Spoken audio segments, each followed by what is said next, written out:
ብዙዎች ያምኑትና ሚስጥሮቻቸውን የሚያጋሩበት የነበረው ዋትስአፕ አፕሊኬሽን ሚስጥር ጠባቂ ያልሆነና ለሚፈልገው አካል የግለሰቦችን መረጃ አሳልፎ እንደሚሰጥ ተረጋግጧል። ይህን ተከትሎም በቀዳሚነት ቻይናና ሰሜን ኮሪያ ከዛም የተባበሩት አረብ ኤሚሬትስና ኳታር እንዲሁም ኢራን አፕሊኬሽኑን በአገራቸው አግደው የነበረ ሲሆን ሩሲያም ከሰሞኑን ይህን አፕሊኬሽን አግዳለች። በተለይ ለሲአይኤ እና ለሞሳድ እንዲሁም ለአሜሪካ ዲሞክራቶች መረጃዎችን በገፍ አሳልፎ ይሰጣል የተባለው ዋትስአፕ በርካታ የኢራን ጀነራሎችና ቁልፍ ባለስልጣናት እንዲሁም ሳይንቲስቶች ይገደሉ ዘንድ ጉልህ ድርሻን አበርክቷል። ዋትስአፕ ለዘመናት ሲአይኤን እና ሞሳድን በታማኝነት አገልግሏል። ይህን ተከትሎም ሳይቃጠል በቅጠል ያለችው ሩሲያም አፕሊኬሽኑን በሀገሯ ውስጥ አግዳለች። ባለስልጣናቶቿና የሚሊተሪ አባላቶቿ አፑን እንዳይጠቀሙ ማስጠንቅቃለች። ከበርካታ የሩሲያ ጀነራሎች ግድያ ጀርባም ዋትስአፕ የነ ሞሳድ እና የዲሞክራቶች ወሳኝ ወዳጅ ለሆነው ለዜሌንስኪ መረጃ ሳይሰጥ አይቀርም ተብሏል። ይህን ተከትሎም ቻይና፣ ሰሜን ኮሪያ፣ ሩሲያና ኢራን የየራሳቸውን አፕሊኬሽን ለህዝባቸው ይፋ አድርገዋል። እውን ይህ የዋትስአፕ ነውር ምን ድረስ የዘለቀ ነው የሚለውም በእጅጉ አጓጊ ሆኗል።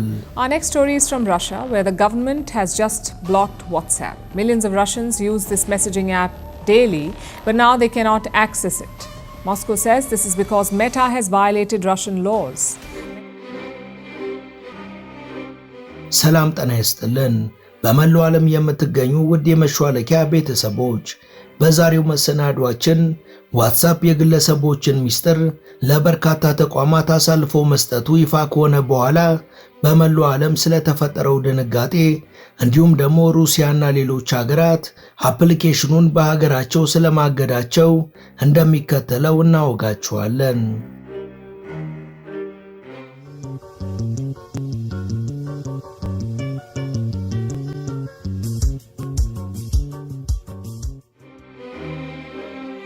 ዋትስአፕ የመልእክት መላላኪያ መተግበሪያ ሆኖ የተመሰረተው በ2009 ነበር።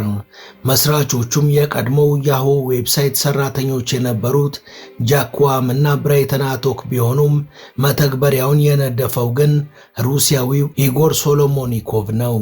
በአሁኑ ሰዓት ከ3 ቢሊዮን በላይ ተጠቃሚዎች ያሉት ዋትስአፕ በ180 ሀገራት ውስጥ ጥቅም ላይ እየዋለ ይገኛል።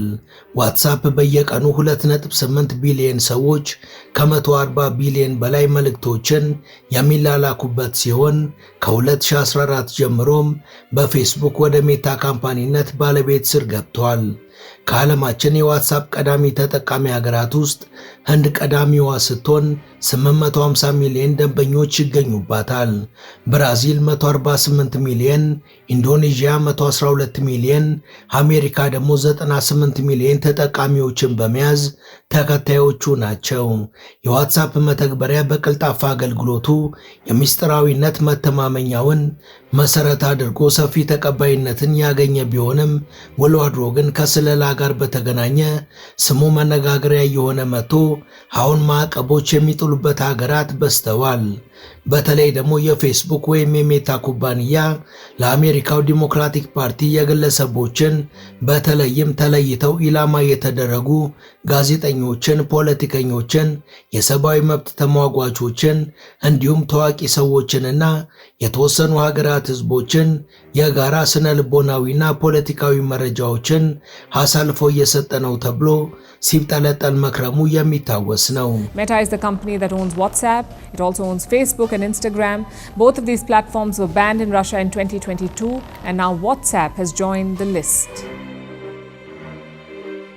በወቅቱ የሜታ ኩባንያ ኃላፊ በባለስልጣናት ፊት ቀርቦ ማብራሪያ እንዲሰጥ ተገዶ የነበረ መሆኑ የሚታወስ ነው። በዚህ ብቻ ሳያበቃ በተለያዩ የስለላ ተቋማትና መረጃ መንታፊዎች በተለይ ደግሞ የእስራኤሉ የስለላ ድርጅት የሆነው ሞሳድ በተደጋጋሚ ኢላማዎቹ ናቸው የተባሉ ሀገራት ባለስልጣናትንና ህዝቦቻቸውን ሲሰልልና መረጃም ሲቃርምበት ነበር ተብሎ የወጣው ዘገባን ተከትሎ ከፍተኛ ጫና እየደረሰበት መሆኑ ተሰምቷል። የሩሲያ ሰሞነኛ የዋትስአፕ እገዳም በዚህ መሰረት የተወሰደ እርምጃ ነው። ኢራንም ቁጥጥሯን ካጠበቀች ቆይታለች። ቻይናና ሰሜን ኮሪያ ፈጽሞ ዋትስአፕን መጠቀም የከለከሉ ቀዳሚ ሀገራት ናቸው። ኢራን ዋትስአፕ ለእስራኤል የስለላ አገልግሎት ሚስጥራዊ የተጠቃሚ መረጃዎችን እንዳቀበለ ከገለጸች ሰንብታለች። ይህ ህገወጥና ኢሞራላዊ ድርጊት ኢራንን ዋጋ እንዳስከፈለ ከተዘገበም ዓመታት ተቆጥረዋል። የዋትስአፕ መሰል ድርጊት የተጠቃሚዎችን የግል ሚስጥራዊ መረጃ መጣስ ሲሆን በዚህም የተነሳ እስራኤል በርካታ ከፍተኛ የኢራን የሚሊተሪ ባለስልጣናትንና የኒውክሌር ሳይንቲስቶችን ለመግደልና የአየር ድብደባዋን ኢላማ ለመለየት እንደረዳት ፍንጭ ወጥቷል።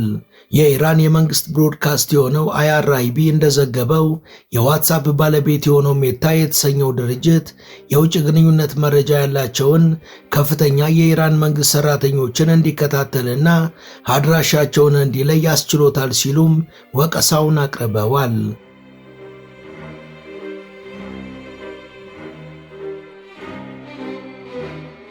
በኢራን መንግስት የተለቀቀው የዋትስአፕ መረጃ የአካባቢ መለያዎችንና የመገናኛ ሜታዳታዎችን ያካትታል ተብሏል። IRIB ሚዲያ የአገሪቷ ዜጎች እንደ ዋትስአፕ እና ቴሌግራም ያሉ መተግበሪያዎችን ከሞባይሎቻቸውና ከኮምፒውተሮቻቸው ላይ እንዲሰርዙ መክሯል። ብሮድካስቱ እንዳለው የተጠቃሚው ሞባይል ስልክ እንደበራ ወይም ከኢንተርኔት ጋር እንደተገናኘ የተጠቃሚው ቦታ ተለይቶ እንደሚታወቅና እንዲመዘገብ የሚያስችል ከጀርባ የተገነባ የመሰለያ ስርዓት እንዳለው ጨምሮ አስጠንቅቋል። IRIB ሚዲያ ምክሩን በመቀጠል በተለይ ኢራናውያን ባለስልጣናት ተንቀሳቃሽ ስልኮችን ይዘው ሚስጥራዊ በሆኑ ቦታዎች አቅራቢያ መገኘት እንደሌለባቸው ምክር ሰጥቷል። እንዲሁም ግለሰቦች በተለይም የስትራቴጂክ ተቋማት ሰራተኞች ለግንኙነት ሲሉ እንደ ዋትስአፕ ያሉ ደህንነታቸው ያልተጠበቁ ሶፍትዌሮችን ከመጠቀም እንዲቆጠቡ ጥሪ አቅርቧል። የዋትስአፕ ባለቤት የሆነው ሜታ ክሶቹን ግን ውድቅ አድርጓል። ዋትስአፕ መልእክቶቹን ሲያቀባብል ከጫፍ ጫፍ ኢንክሪፕሽን ማለትም ጽሑፉ የተተረጎመ ሚስጥራዊ ኮድን እንዲጠቀምና የተጠቃሚዎችን ቦታ እንደማይከታተል ወይም የግል ግንኙነቶችን መዝግቦ እንደማያከማች በተደጋጋሚ ሲገልጽ ነበር። የሜታ አንድ ቃል አቀባይ ለCBS ኒውስ በሰጡት መግለጫ ሪፖርቶቹን ውሸት ነው ሲሉ አጣጥለዋል። አክለውም ኢራናውያን የዋትስአፕ አገልግሎትን እንዳያገኙ ለማገድ እንደዚህ አይነት የይመለከተኛል ጥያቄዎችን እንደ ሰበብ እየተጠቀመች እንደሆነ በመግለጽ ለማስተባበል ሞክረዋል።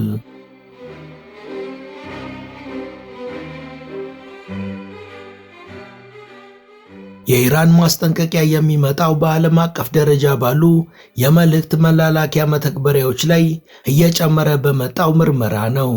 የግላዊነትን ተከላካይ እንደሆነ የሚናገረው የቴሌግራም መተግበሪያ በቅርቡ የቴክኒክ መሰረተ ልማቱ የሚተዳደረው ከኤፍኤስቢ እና ከሩሲያ የመከላከያ ዘርፍ ጋር ግንኙነት ባለው የሩሲያ የኔትወርክ መሐንዲስ መሆኑን የሚገልጽ የምርመራ ሪፖርት ርዕሰ ጉዳይ ሆኖ ነበር።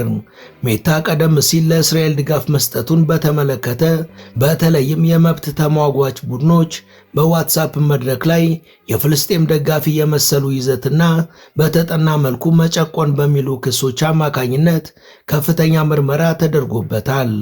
የ2023 የሂውማን ራይትስ ዎች ሜታ የፍልስጤም ደጋፊዎችን በፌስቡክ እና በኢንስታግራም ላይ ያቀረቡትን ገለጻዎች እያስወገደና እያደበዘዘ ከ1000 በላይ ጉዳዮችን መዝግቦ ይፋ ማውጣቱን አስታውቋል።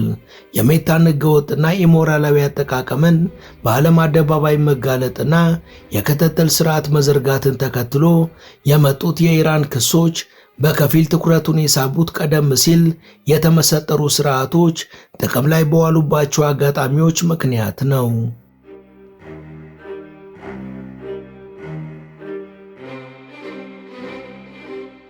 በ2019 ዋትስአፕ በእስራኤል የስለላ ድርጅት ኤንኤስኦ ግሩፕ ላይ ክስ አቅርቧል። እንደ ክሱ ከሆነ ደግሞ ኤንኤስኦ ግሩፕ ፔጋሰስ በተሰኘው ሶፍትዌሩ ተጠቅሞ ጋዜጠኞችንና አክቲቪስቶችን ጨምሮ የ1400 ተጠቃሚዎችን ስልኮች አንድ ጊዜ ብቻ ክሊክ ሲያደርጉ ሰርጎ በመግባት መረጃዎች ተላልፈው እንዲሰጡት ወይም እንዲወሰድ እንዲያስችሉት የሚያደርግ የመረጃ ብዝበዛ ስራን ጥቅም ላይ ያውሏል የሚል ክስ ነበር።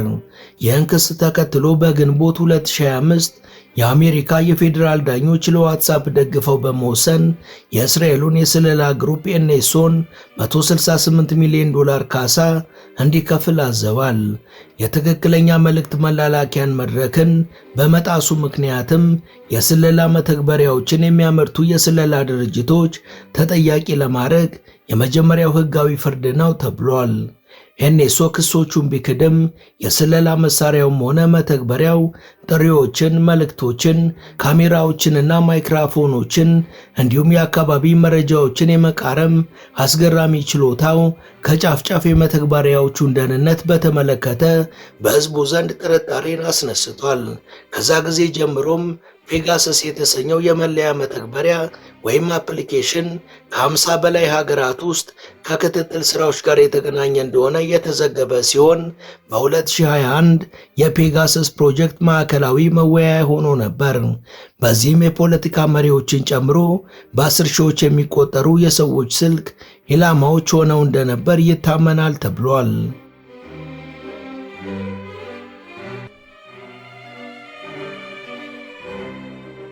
እነዚህን የመሰለልና መረጃን የመዝረፍ ስጋቶች ዋትስአፕን በዋናነት ቢያስጨንቁትም በቅርቡ በኢሚግሬሽን ስቶሪስ የተደረገ ምርመራ ቴሌግራም ላይም ቴክኒካል የሆኑ የመተግበሪያው መሰረተ ልማትን በተመለከተ ከፍተኛ ስጋት ፈጥሯል ሲል አሳውቋል።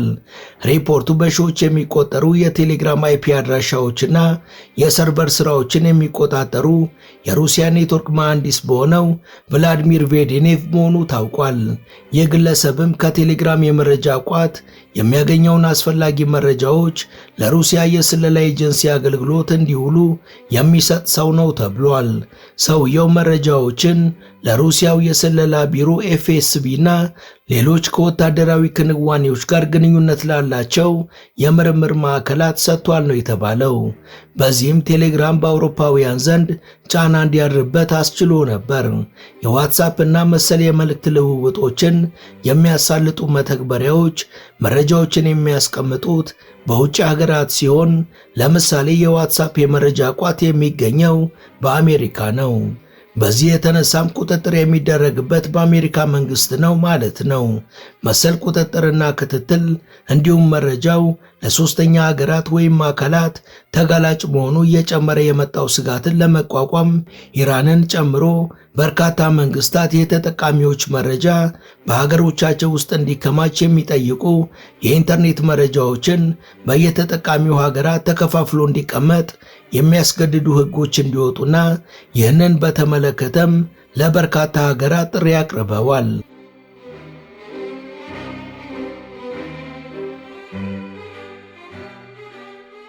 የዚህ አሰራር ደጋፊዎች እያንዳንዱ ሀገር እንደዚህ አይነት ፖሊሲዎችን በአሜሪካ ላይ የተመሰረተውን ክላውድ የተሰኘ የመረጃ ማጠራቀሚያ መሰረተ ልማት ላይ ያላቸውን ጥገኝነት ይቀንሳል ይላሉ። እናም የዋትስአፕ ደንበኞች ሚስጥራዊ መረጃዎች ለአሜሪካ እንዴት እንደሚሰጡ ወይም እንደሚጋሩ የሚያስችላቸውን የህግ ቁጥጥርን ይጨምራሉ ብለው ይከራከራሉ። ሰሞኑንም የሩሲያ መንግስት በዋትስአፕ ላይ እገዳ እንዲጣል አዟል። ክሬምሊን በመልእክት መላላኪያ መተግበሪያዎች ላይ ገደቦችን ማጠናከሯን ቀጥላለች። በሜታ ባለቤትነት የተያዘው ዋትስአፕ በቃል አቀባዩ በኩል በሩሲያ ውስጥ ከ100 ሚሊዮን በላይ የሚሆኑ የመተግበሪያ ተጠቃሚዎቹን በመንግስት ወደ ተያዘ የስለላ መተግበሪያ ለመግፋት ያለመ መሆኑን በመናገር የበሬ ወለደ ክስ አሰምተዋል። የክሬምሊን ቃል አቀባይ የሆኑት ዲሚትሪ ፔስኮቭ ለቢቢሲ እንደተናገሩት ውሳኔው የተወሰነው ሜታ የሩሲያ ሕገ ደንቦችን ለማክበር ፈቃደኛ ባለመሆኑ ነው። ሜታ ሕጉን የሚያከብርና ወደ ውይይት የሚመጣ ከሆነ ስራውን ሊቀጥል እንደሚችል ተናግረዋል። የሩሲያ ወሳኝ ባለስልጣናትና ሩሲያውያን ዜጎች በመንግስት የተገነባውን ማክስ የተሰኘ የመልእክት መተግበሪያም እንዲጠቀሙ ለማግባባት እየሞከሩ ነው በማለት ሜታ የውሸት ወቀሳውን አቅርበዋል። ፔስኮቭ በበኩላቸው በንግግራቸው ሀገራዊ መልእክት መላላኪያ መተግበሪያ ለሩሲያውያን ሌላ አማራጭ ነው እንጂ ሌላ የተለየ ምስጢር የለውም ብለዋል።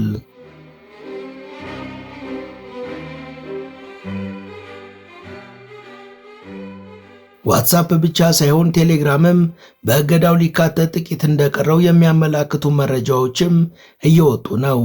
የሩሲያ የኢንተርኔት ተቆጣጣሪ ተቋም የሆነው ሮስኮምናዶር በዚህ ሳምንት የቴሌግራም መተግበሪያን ተደራሽነት የበለጠ እያጠበበ መሆኑን በመግለጽ የደህንነት አደጋን ምክንያት አድርጓል። ቴሌግራም በሩሲያ ውስጥ በጣም ተወዳጅ ሲሆን በዩክሬን ውስጥ ባሉ ኃይሎች በስፋት ጥቅም ላይ እንደሚውልም ይነገራል። የጦርነት ደጋፊ ጦማሪዎች በሩሲያ መንግስት የሚወደሰውን ማክስ የተባለ የመልእክት መተግበሪያ እውን በመሆኑ እንደከፋቸው ታውቋል። በ2022 ዩክሬን በጦርነቱ ተዳክማ ከተለያዩ ግዛቶች ከመልቀቋ በፊትም ቢሆን የሩሲያ ባለስልጣናት ዓለም አቀፍ የኢንተርኔት አማራጭ ለመፍጠር ስራ ጀምረው ነበር። እነዚህ እንቅስቃሴዎች በጦርነቱ ወቅት ከፍተኛ ፍጥነት ያላቸው ሲሆን ማክስ የተባለውን የመንግስት ድጋፍ ያለውን መተግበሪያንም ለማበረታታት ጥረት ያደርጉት የነበረው ለዚህ ነበር። ተቺዎች ማክስ በሩሲያ ባለስልጣናት ለክትትል ጥቅም ላይ ሊውል እንደሚችል ቢናገሩም የመንግስት ሚዲያዎች ግን ይህንን አስተባብለዋል። ማክስ አሁን በሩሲያ ውስጥ በቴሌቪዥን ማስታወቂያዎችና በማስታወቂያ ሰሌዳዎች በአካባቢው ባለስልጣናትና በሚዲያዎች በስፋት እየተስፋፋ ነው። ከዘርፉ ጋር የተገናኙ የሩሲያ ባለስልጣናትም ዋትስአፕም ሆነ ቴሌግራም የሩሲያ ተጠቃሚዎችን መረጃ በሕግ በተደነገገው መሰረት በአገሪቷ ውስጥ ለማከማቸት ፈቃደኛ እንዳልሆኑ ገልጸዋል።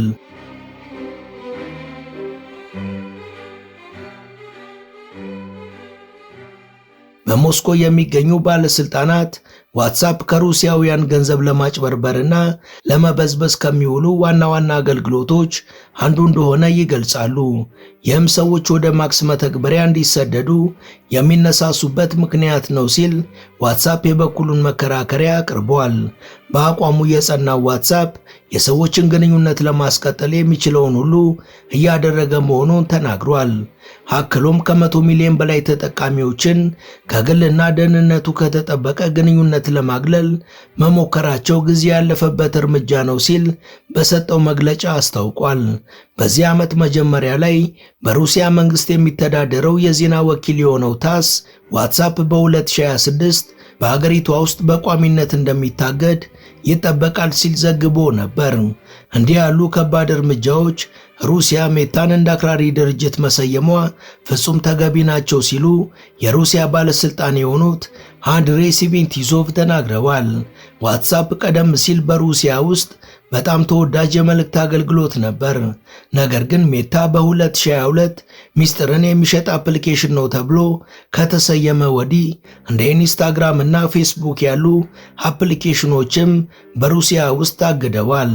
እነዚህም በቨርቹዋል የግል አውታረ መረቦች ወይም በቪፒኤን ብቻ ተደራሽ የሚሆኑ ናቸው። ሩሲያውያንም በቪፒኤን መጠቀም ይችላሉ እንጂ ምርቶቹን እንዳይጠቀሙ አልተከለከሉም።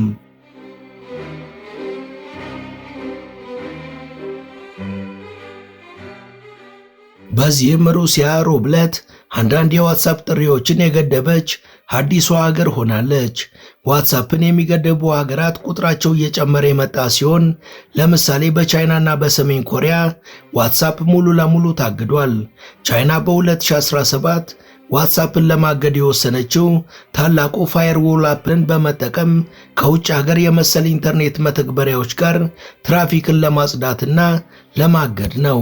የተባበሩት አረብ ኤሚሬትስም አብዛኞቹን አፕሊኬሽኖች ከ2017 ጀምሮ የቮይስ ኦቨር ኢንተርኔት ፕሮቶኮል አገልግሎቶችን ማለትም ነፃ ከኢንተርኔት ወደ ኢንተርኔት የድምፅና የቪዲዮ ጥሪዎችን እንዳይጠቀሙ አግዳለች።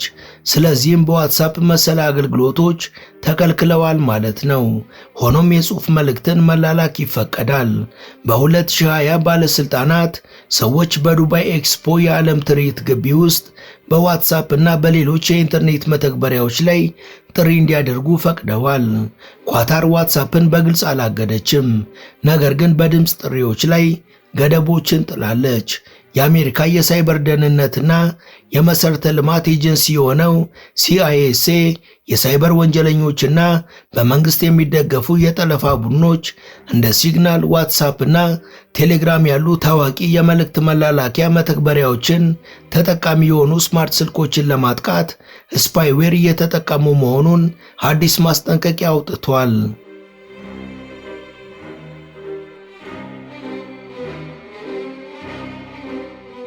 እንደ ሲአይኤስኤ ዘገባ አጥቂዎቹ የሰለባዎቹን ስልክ ለማጥቃትና ከዛም የላኳቸውንና የተቀበሉትን መልእክቶች ለማድረስ የተለያዩ ቴክኒኮችንና ታክቲካዊ ብዝበዛዎችን ከጊዜ ወደ ጊዜ እየተጠቀሙ ነው።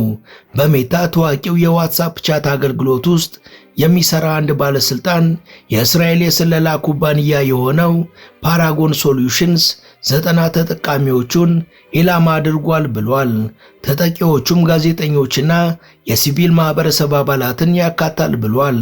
ባለስልጣኑ አርብ ዕለት ለሮይተርስ የዜና ወኪል እንደተናገሩት ዋትስአፕ ፓራጎንን ከጠለፈ በኋላ ድርጊቱን እንዲያቆም የተማጽኖ ደብዳቤ ልኳል ሲል ገልጿል። የሰብአዊ መብት ድርጅት የሆነው አምነስቲ ኢንተርናሽናል አንድ የእስራኤል ኩባንያ ታዋቂውን የመልእክት መላላኪያ መተግበሪያን ተጠቅሞ የሰብአዊ መብት ተሟጓቾችን፣ ጠበቆችንና ጋዜጠኞችን ስልካቸውን ሰብሮ በመግባት ሶፍትዌር እንዳይሸጥ ለማስቆም እየሞከርኩኝ ነው ብሏል።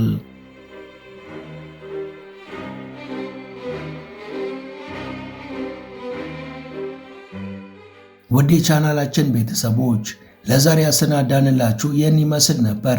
እስከ ዝግጅታችን ፍጻሜ አብራችሁን ስለነበራችሁ ከልብ እናመሰግናለን። በቀጣይ ቢሰሩ የምትሏቸውን ርዕሰ ጉዳዮች ብትጠቁሙን ደስ ብሎን እንቀበላለን።